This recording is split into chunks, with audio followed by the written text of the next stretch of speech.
I worry about her sometimes, King Triton often said of his youngest daughter. She's too curious for her own good. Curiosity killed the catfish, Your Highness, Sebastian would solemnly reply. He'd come up with a response years ago, and it had pleased him so much he always said it. But Ariel isn't totally naive. No, Triton would sigh. just very innocent and trusting. And not too good at seeing the consequences of her own decisions. That, too. If I had a pearl for every time she didn't think things through properly, before deciding to do something, the treasury would be overflowing. Which would pay for my chiropractor, man. Sebastian rubbed ruefully at whatever part of him had been injured in Ariel's latest predicament. It always seems to be me who's dragging that girl out of trouble, whether I started out involved or not. They were proved right, time and again. Ariel tried hard, but she couldn't help her own inquisitiveness, and it led her into disaster after debacle after calamity. Her enthusiasm was irrepressible. She couldn't help thinking everyone looked at the world the same way she did, and being betrayed when they took advantage. She always cleared up her messes, or someone bailed her out, and she'd be so contrite that everyone would forgive her. Afterwards, she'd try her best to stick to the rules, and for a while she'd succeed. But eventually, her curiosity reared its head, and the whole process started again. Triton loved her, but she was aging him faster than waves wearing away a sandstone cliff. Surely my father never went grey this quickly. Begging your pardon, Majesty, but that's not my place to say. Sebastian readjusted the sling on his claw and the bandage around his head. No, I suppose not. Triton curled one lock of beard around his finger in idle thought. 7 daughters, a whole kingdom to care for, an ocean to rule, and what was his biggest cause of stress? One sweet-natured 16-year-old girl who couldn't keep out of trouble. She needs a hobby, said Attina as she pulled a sticky seaweed gum from her hair. She needs to grow up, said Arista when she found pages of Ariel's half-baked plan to build a human boat thing that worked underwater. She needs a boyfriend, groused Adella while cleaning up the mess in the princess's bedroom after Ariel unintentionally rode a wild seahorse through it. A boyfriend? Concern flared in Triton. Ariel was his youngest. The other 6 had all had suitors, or at least gone through teenage crushes, but Ariel had never shown any interest in that sort of thing. Sure. Whenever I have a boyfriend, I never have time for anything else, Adella said knowledgeably. If Ariel got a boyfriend, she'd stop making so much trouble. Trust me. Triton wasn't sure he agreed with that, but when he found a family of starfish stuck all over his throne because, as Ariel shamefacedly admitted, she went into the tunnel where they made their home and collapsed it by accident when she picked up a pretty rock, so she had to find a new home for them. Triton had to admit he'd like a quieter life. He was more relieved than he felt able to say when she fell in love. He was initially angry her choice was human, disappointed as well that Ariel seemed to have forgotten how terrible humans were and how much pain they'd caused their family. Yet against all expectations, Prince Eric turned out to be a good man. Triton couldn't fault him after he saved Ariel from the Sea Witch and risked everything to be with her. The sea was death to him, but Eric still jumped in when Ariel needed him. That kind of love was once in a lifetime, like he and Attina. Triton still missed his wife every day, and wasn't about to deny their inquisitive, excitable, courageous little girl her own chance at true love. He thought about Attina a lot as he watched Ariel in her happiness. It used to be that, when he thought of her, his hatred for humans came up as well. But in the days following his encounters with the Keyblade Master and the run-up to the wedding, Triton found himself having to confront his prejudices and relent. Humans were like merfolk. Not all good, not all evil. The pirates who had killed Attina were not the same as Eric's court, and the diplomat wedding guests weren't the same as off-worlders like Sora. Humans were a mixed bag, and it was finally time for him to accept that they weren't all responsible for everything that was wrong with the world. The wedding itself brought back memories, both treasured and painful. Attina when she told him she loved him. Attina holding her arms out to him. Attina laughing her way through their vows because she giggled when she was nervous. I'm sorry. I do. I do take Eric to be my husband. I do. Ariel said to the po-faced priest through her giggles. When the reception party was in full swing, Triton excused himself for a private moment with his memories. He wasn't left alone for long, however. Hey, King Triton. Sora, who had arrived with the off-world entourage that included King Mickey, had hopped from rock to rock and stood over Triton like that was appropriate. The boy seemed to have no concept of hierarchy, or how to show deference to his superiors. Most of the time, it seemed like he had no concept of superiors at all. Everyone was equal in Sora's eyes. Maybe that was what made him such a great warrior. Sora was a champion of the commoners and those who couldn't fight for themselves because he didn't see himself as better than them. Triton wondered what Sora's homeworld was like. Was he the product of where he had come from, or was this distinctiveness all his own? Sora sat down next to Triton, kicking his narrow human heels against the rock. Together, they watched the feasting and dancing above them on Eric's flagship. You really love her, don't you? Sora said at last. Triton leaned back on another rock and nodded. It shows. You're gonna miss her, huh? More than anything. Since she was a little girl, I've wished for a quiet life, but now I'm not sure I want it. I've grown used to listening for the sounds of chaos and her trying to hide whatever it is. It keeps things interesting. Do you know she once tried to hide a baby killer whale in her bedroom? Really? Even Sora was impressed at that one. And that's not to mention when she accidentally turned her guppy friend into a howling hairfish.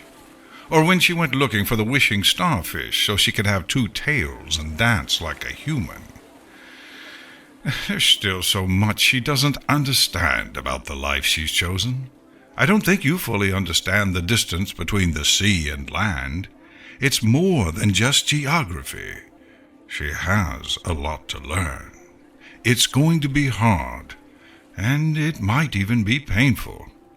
But she'll have Prince Eric. Yes, I'm glad she's happy with him. He'll look after her in her new life, and she'll teach him a thing or two as well. But that's not enough for you. Triton looked sideways at Sora. Privacy isn't something you take well to, is it? He turned back to the flagship. All a father ever wants for his children is for them to be safe and happy. Sora looked at his hands in their fingerless gloves and murmured, Never knew my dad. But I guess if I had to choose, I'd want him to be like you. Nobody in his court would ever talk to him like that, so familiar without watching themselves and worrying about offending him. Triton looked at the human boy who had achieved more in his short life than the kings of the Seven Seas had done in centuries. I'm honored. King Mickey reckons Ariel's the princess of heart for this world. Triton nodded. He'd suspected as much himself, but then he was biased. He had met King Mickey years ago and learned all about the princesses of the heart, the Keyblades, and the darkness those who wielded them were destined to fight. When he met him again years later, it had struck Triton how the little Mouse King seemed to have aged from the inside out with all the responsibilities weighing on him. He'd grasped that being a Keyblader was more about accountability than destiny, and surmised that being a princess of the heart would be much the same, only with more danger and less ability to protect oneself. Consequently, when Triton discovered Sora and Ariel together and learned that Sora was the Keyblade master, Triton had reacted on instinct, not his finest moment. Did I ever apologize to you for treating you so harshly, despite all you've done for her? Sora drew his legs up and pressed the soles of his feet together, rocking back and forth on his rock. Do you think you need to? I wasn't very fair. Sora shrugged. Life was good after that. Affairs between land dwellers and merfolk blossomed. Triton watched the rest of his daughters marry and settle down. They all chose mermen, although Adella had a brief fling with a duke from some landlocked country who visited Eric's kingdom as a diplomat during a long, hot summer when dabbling in the sea was the only way to keep cool. He was okay. She said to Arista afterwards, not knowing that her father could hear her. But having to go to the surface all the time was a real drag after a while. He couldn't hold his breath for more than a minute. My skin kept drying out, and my hair was practically desiccated after all that time in the sun. Man, I don't get what Ariel thinks is so great about human men. Give me a strong tail, big pecs, and soft fins any day. Triton blushed so hard the water around him started to boil. He visited Ariel whenever he could, and doted on his first grandchild. Melody was human, but had a temper like a sea storm and the obstinacy of the tide. Just like her mother. I was never so full of myself, Ariel protested. She sat down in the waves in her huge bloomers, because apparently it was bad form for the queen to drench her gown, and Triton couldn't haul himself any further up the beach without drying out. He laughed. Ha ha ha ha! You were determined, though. You pointed yourself at a problem and didn't give up until you'd overcome it. Your methods were often less than sensible, too. She blushed, obviously remembering some of the things she'd done as a child and teenager. but if I hadn't, I never would have met Eric, or helped Sora, or done anything I could be proud of. I've done a lot as a queen to help relations between Merfolk and humans, haven't I? More than I ever did. Which I can see now was bigoted and unfair. I'm glad I have you around to set a good example for me to follow. Oh, Daddy. She leaned against him. He put his arm around her, the way he'd stopped doing when she was growing up, and looked at him like an enemy, or an unwanted barrier between her and the rest of the world. I love you, Daddy. And I love you too, sweetheart. He thought life was perfect. Until one day, she came running down the castle steps onto the shore, kicking off her shoes and not bothering to remove her dress as she splashed into the shallows and screamed for him. He came, as he always did. He had scouts who relayed the message, but it was still an hour before he got there. By the time he arrived, she'd cried herself dry and her makeup was a smeary mess. Is it true? She demanded. Is it true I'm not fully human? A chill went down his spine. You have the appearance of a human. You can walk on land. That means I look like a human. It doesn't mean I am one. Triton's heart clenched. He had hoped this would never come up. Daddy, tell me the truth. Did your magic actually make me a human? Did it? Her voice caught. It was another reason that relationships between Atlanticans and humans had been prohibited by even the most lenient kings of the past. Humans were frail, short-lived creatures compared to merpeople. The average mermaid or merman lived 3 times as long as the average human, aged at 1/3 of the speed, and didn't get sick from the same diseases. Some human alchemists, from the first days when merfolk were more than stories to land dwellers, had tried to distill this and implant it into humans. They had captured, tortured, and killed many merpeople, all to no avail, which had led King Glaucus to decree that no mermaid or merman must ever show themselves to humans again. Of course, there had been those who broke the rules. Long before Ariel struck her bargain with Ursula to walk on land, other mermaids and mermen had fallen in love with humans. They had kept their tails, however, and lived out their relationships in the forms they were born with, only to find tragedy waiting for them at the end. To cross so many boundaries in the name of love, only to watch your lover weaken, grow old, and die, while you stayed young and strong, was too painful to bear, and many of them killed themselves when their lovers died. Watching his precious daughter as she got her answer, Triton had to agree with his ancestors. Love between merpeople and humans was as painful and cruel as it was rewarding. Ariel held a hand over her mouth like she was going to be sick. I'm going to live so much longer than a human, than anyone at court. You mean Eric will? And Melody, what'll happen to her? She's half human. Am I supposed to watch her grow old and die as well? Or will she have to watch all her friends grow old and leave her instead? Am I supposed to just stand around and like... Ariel raged like Triton had never seen before. Even the worst of her teenage temper tantrums couldn't compare. Love for her husband and child had lit a fire inside her. It burned in her eyes when she looked at him. What about how Merfolk die compared to humans? Triton lowered his eyes. Daddy. We become sea foam. You know that. It was the fate of all merpeople. In exchange for their longevity, when they died, they returned to the sea and became part of it. Do I have a human soul to go with my human body? And there it was. There was the question he'd been dreading ever since Ursula was defeated, the Heartless routed, and he gave Ariel what she wanted most, a chance to be with her true love. Merpeople didn't have souls like humans.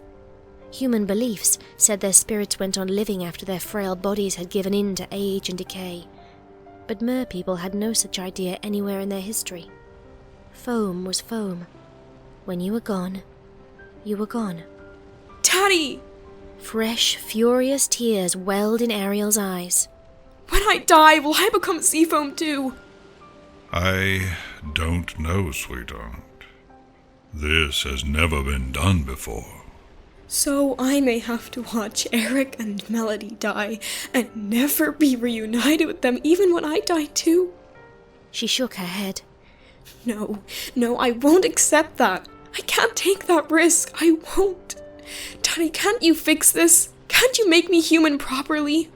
That's beyond my magic, Ariel. My trident changes things from one form into another. It could transmute your tail, because it was just exchanging one form of flesh for another, just as I can exchange and transmute the power of the current into energy blasts when I fight. But as for creating something from nothing... He shook his head. Her eyes shone with that strange light, the one they had contained when she shouted at him for sending Sora away the first time, right before she took matters into her own hands and nearly got herself killed by doing the right thing. I see, she said, strangely calm. Unease blossomed in Triton, but she would say no more about it. Neither Ariel nor Eric ever brought the matter up when Triton saw them. He wondered whether Eric even knew about the problem at all. To all appearances, Ariel seemed as happy as ever with her life. Melody grew into a fine girl, and her parents were obviously proud of her. Triton dared to hope Ariel had accepted that there were some things you just couldn't change, and had decided to make the most of her family while she had them. He had had to accept that when Attina died. He had raged at the world too, but in the end been forced to accept that while his wife was gone, his daughters remained. Maybe there was enough of him in Ariel that she would follow suit. Then one day, she didn't come home. Nobody knew where she was. Eric was frantic, Melody bereft. The humans searched everywhere, but found no sign of their missing queen. Triton sent out his guards as well, but they came back empty-handed. When he told Eric, Triton couldn't offer more than a promise that wherever she was, she would be found, even if he had to give himself legs and walk on land himself to do it. In private, he added a second promise, that if anything or anyone had harmed her, he would wreak a terrible reckoning. His trident glowed hot in his hand, and he did something he'd never done before. Using the magical reverberations of his trident, which resounded across and between worlds until they reached a Keyblade. Triton called for Sora. Sora came without hesitation. He was older now, taller and stronger, but still carried himself with the same easy charm and impudence of someone who honestly thought things would turn out all right, no matter what. He didn't bring Donald the Wizard or Goofy the Royal Guard, and made apologies on their behalf. Duke Mortimer tried to pull off a coup to depose King Mickey, and he hooked up with some pretty shady characters to do it. They actually managed to create a fake Keyblade. It got messy, but we dealt with it. Thing is, they're all really busy with cleaning up at the moment, but I couldn't say no when I got your message, King Triton. For which I'm grateful. Triton gritted, not because he was angry with Sora, but because the sun was setting, and if another day dawned with Ariel missing, he would go mad. Sora listened to both Triton and Eric, promised he'd try his best, and went off to use magic they couldn't even begin to emulate. Triton hated giving up control like this, but when it came to his family's safety, he would sacrifice anything. Sora's Keyblade may be able to find a lost princess of the heart faster than they could find a lost queen or a daughter. Sora did find her, in a far-flung kingdom, so small and distant that it had never even heard of Eric's. She had been washed up on the tide, dragging herself out of the surf on her hands and knees like something from a nightmare. She looked nothing like a human queen or a mermaid princess. She looked like a monster, covered in blood, her tongue missing, and her eyes bright with agony. The Kaikilia Morgana had used little finesse. She had concentrated on nothing more than besting the princess who had beaten Ursula, and finally proving herself more capable than her famous sister. To that end, she had mutilated Ariel in order to give them both what they wanted most. Sora's face was tight when he arrived back at the castle with Ariel in his arms. Triton reflected later that he'd never seen the boy afraid before. Sora had faced off against devils, witches, monsters, demons, and creatures nobody had names for, but he looked more distressed by what had been done to Ariel and what she had done to herself than by any of that. "I'm human now," Ariel wrote when she was able. Her hand trembled with pain, but she laboriously scratched out, "I won't be sea foam." Morgana cast a forbidden spell that not even Ursula could manage. It cost me my voice, but it was worth it. Triton looked at his little girl and felt like he was dying a human death himself. It had cost her far more than just her voice. You can't blame yourself, King Triton, Sora said when he found him in Ariel's abandoned grotto. Triton had blown up the statue of Eric when he was still just a prince, but after the wedding he had used his trident to rebuild it. He could do that. He could substitute one thing for another. Broken pieces for a whole statue, or a tail for legs. The statue was still there, plus all the collection of human things she now knew how to use properly. No more combing her hair with forks. No more trying to play music on tobacco pipes. These things were part of her past now, and Triton felt the same way.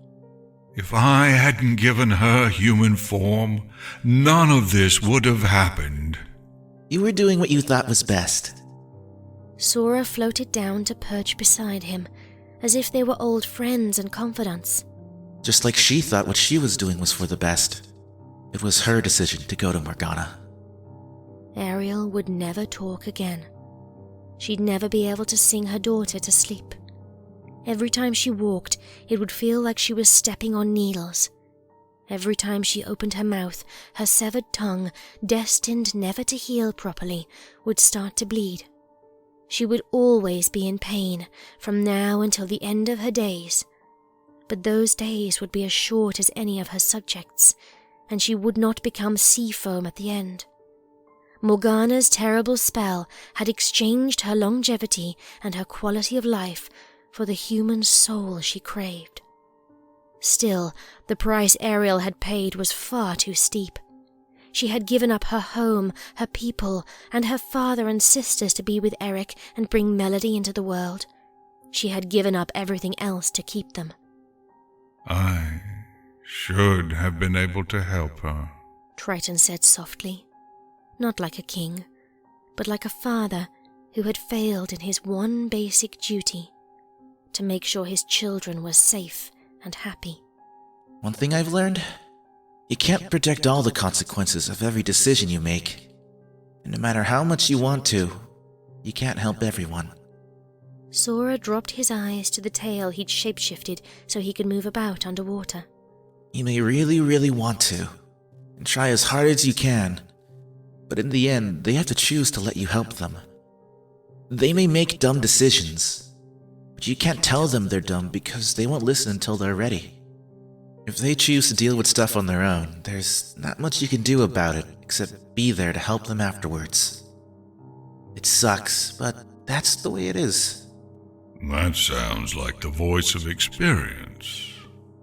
Yep. Did it work for you? Sora was thoughtful for a moment. Yeah. He said eventually. It took time and loads of effort, and for a while, the person I was trying to help kept running from me like I was the enemy. But I guess it turned out okay in the end. He's much better now. He even started smiling again.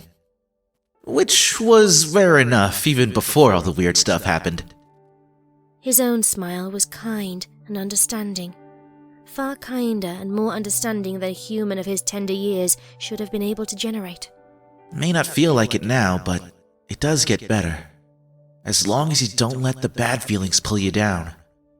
If you start blaming yourself, you can't be there for the person you want to help because you're too wrapped up in your own feelings. Exactly what he had done after Athena was taken from him. It had not worked then, and it would not help now. But Triton knew better than anybody alive, human or merfolk, that knowing something and feeling it were two very different things. Irreconcilable, some might say. His mind had already accepted the choice he had wished Ariel would never have to make, but his heart convulsed with shame and regret that he hadn't been able to fix things for her. He had tried when he gave her legs, but he had failed. I'm her father, Triton said bitterly. Sora's company invited candor. A father is supposed to make things better. You can help make things better for her now. How? Ridiculous, a king asking this of a child. But Triton didn't feel much like a king right now. He didn't feel much like an adult at all. He wished Athena was there to talk to. But she wasn't, and this strange and powerful off-worlder was. No matter that Sora was a boy, not a man, he'd had experiences, been places, seen and done things that nobody else in this world had. Sora pulled his tail up and flapped his fins as if they were feet and he was pressing his soles together so he could rock back and forth on his rock. By being who you've always been. Someone who loves her unconditionally, no matter what. Triton stared at Sora for a long time. You are not bad for a human, he said eventually. Ariel was on the beach when he arrived. The servants had been sent away, apart from Grimsby the butler, who had practically raised Eric and was considered more like family than part of the help. Eric was on one side, Grimsby on the other, and between them they propped her up. Ariel let out tiny mewls of pain whenever her feet touched the floor. Melody trailed behind with a stricken expression, eventually kneeling beside Max, the ancient slobbering sheepdog, and burying her face in his fur. Triton pulled himself up the beach and remembered that same expression on all his daughters' faces when he had to tell them their mother was gone. Ariel gasped when he waved his trident and stood up in the surf. He was wobbly, unused to feet, but he made the few steps needed and wrapped her in his arms. She fell against him, wincing but smiling. He would return to the sea and change back soon enough. But for now, his little girl needed him, and he was willing to do whatever it took to help her cope with the consequences of what she had done. He had done it when she was a child, riding wild seahorses, rehoming starfish, and collecting human bric-a-brac, and he wasn't about to stop now. You didn't stop being a parent just because your children grew up and flew the nest. Ariel's hands bunched against his back as she ignored the pain and held him as tight as she could. I love you too, sweetheart, Triton replied.